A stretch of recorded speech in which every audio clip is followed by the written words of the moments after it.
দারুণ একটি বল অফ স্টাম্পের বাইরে ছিল, সুইং করছিল, ঠিক মতো কানেক্ট হয়নি, একদমই কানেক্ট হয়নি, কোনো রান হয়নি। আর একটি ডট বল ক্যামেরন গ্রিনের, এবার মেরেছেন ডিপ মিড উইকেট অঞ্চল দিয়ে, বল যাবে সীমানার বাইরে, 4টি রান। তো আমি বলছিলাম যে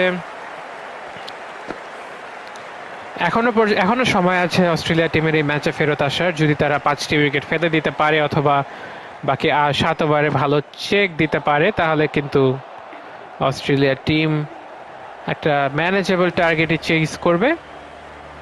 কিন্তু ভারতীয় টিমের রান রেট এখন 10-এর উপরে, তারা কোনোভাবেই থামার চিন্তায় আর নেই।